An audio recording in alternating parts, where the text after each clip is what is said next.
मी परमेश्वर हिपरगेकर. मी आलो देगलूरवरून.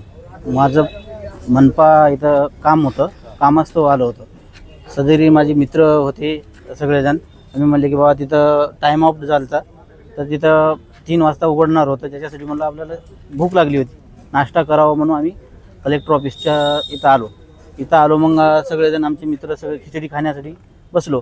बसल्यानंतर अर्धी खिचडी खाल्यानंतर त्याच्यामध्ये झुरळ निघाला. हे झुरळ निघाला. हे बघा, हे झुरळ निघाला. ते आम्ही तिथल्या व्यवस्थापकाला दाखवलं तर तो व्यवस्थापक माझ्याजवळून खिचडी घेऊन फेकून दिला. फेकून देऊन मग तो म्हणतो की साहेब राहू द्या तुमची. मी म्हणलो ते पैसे द्यायला गेलो. मग पैसे घेत नव्हता ते. साहेब तुम्ही पैसे राहू द्या आणि गलती झाली निघून जा. मग दुसरा एक व्यवस्थापक मला इकडून बोलून घेतला.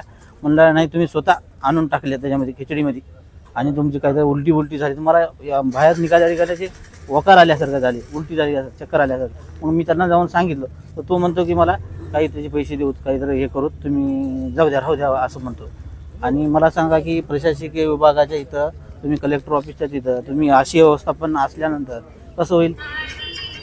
तुमचं काय आता? माझं म्हणणं काय आहे की माझं म्हणणं एकच आहे की आम्ही साहेबांना बोलवलं होतं. त्यांनी ते खिचडी सीलबंद केली. मग त्याची टेस्टिंग जेव्हा सॅम्पल होईपर्यंत हे बंद केलं पाहिजे. तुम्हाला काय पैशाचं आमिष वगैरे टाकले काय? हो, त्यांनी मला म्हणलं की बाबा तुम्हाला काही चक्कर वगैरे दवाखान्यात नेता, आम्ही तुम्हाला हे करता असं म्हणलं ना. आम्ही काय ते देगलूरला त्याच्यासाठीच आलो का इथं हे करण्यासाठी? तुम्ही का पहिली वेळ झाली काय यांचे काय? सगळ्यात मोठा भ्रष्टाचार आहे की कॅन्टीन ज्याच्या नावावर आहे तो सेवेतला कर्मचारी आहे. आणि मुळात नियम काय आहे की कॅन्टीन ही रिटायर कर्मचाऱ्याला चालवण्यासाठी नियमात आहे. परंतु चालवतो कोण? कर्मचारी. तो त्याला नेमलेला तोच व्यवस्थापक. ते दोघं मिळून सगळं लुबाडून खातात. ही सगळी साठगाठ आहे का? अरे उद्या तुम्ही सांगतो ना की ह्या ज्या जागा आहे त्याच्यावर 7-12 देखील लावायला कमी करणार नाही तो. अधिकारी आपण आलेले आहेत. जिल्हाधिकारी परिसरात काय झालं? हो, माननीय जिल्हाधिकारी कार्यालय परिसरातील महसूल कर्मचारी संघटना यांचं कॅन्टीनमध्ये खिचडीमध्ये काहीतरी हे झालं आहे असं मला साहेबांनी सांगितले. तात्काळ जाऊन कारवाई घ्या. त्यानुसार आम्ही माझे सहकारी अन्न सुरक्षा अधिकारी आलेत आणि आम्ही खिचडी आणि भजे असे 2 नमुने घेतले आणि त्याचा अहवाल प्राप्त झाल्यानंतर पुढील कारवाई होईल.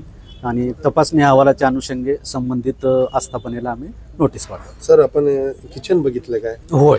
काय होतं त्याच्यात? किचनमध्ये अस्वच्छता आढळली आणि नियमानुसार कमतरता आढळली, त्रुटी आढळल्यात. सर, असंही माहिती मिळाली की ह्याच्या उपाहारगृहामध्ये कोणकोणते आपल्याकडून काय परवानगी नाही आणि कोणकोणते परवानगी? आपल्या अन्न सुरक्षा व मानके कायद्याअंतर्गत त्यांच्याकडे नोंदणीचा परवाना आहे. हो, बाकी शॉपचं पण आहे. लेबरचे इन्शुरन्स वगैरे आहेत का त्यांच्याकडे? काय ते आमच्या इथं नाही. बरं, पुढची जर आपण जे बघितले असतील त्याच्यात काय होतं? पुढील अहवाल प्राप्त झाल्यानंतर अन्न सुरक्षा व मानके कायद्याअंतर्गत नियमानुसार कारवाई घेण्यात येईल. आता सध्या ह्याला सील वगैरे नाही. तपासणी अहवालाच्या अनुषंगाने संबंधितांना आम्ही नोटीस पाठवतो. काय जप्ती वगैरे लायसन्स? नाही लायसन्स. म्हणजे आपण बघितलं की नाही त्याच्यात खिचडीमध्ये काय होतं? प्रत्यक्ष डोळ्यांनी तर आता जे आहे तेच ते आम्ही नमुने घेतले आणि विश्लेषणासाठी पाठवून देता. विश्लेषण अहवाल प्राप्त झाल्यानंतर नियमानुसार मग पुढील कारवाई. थँक्यू.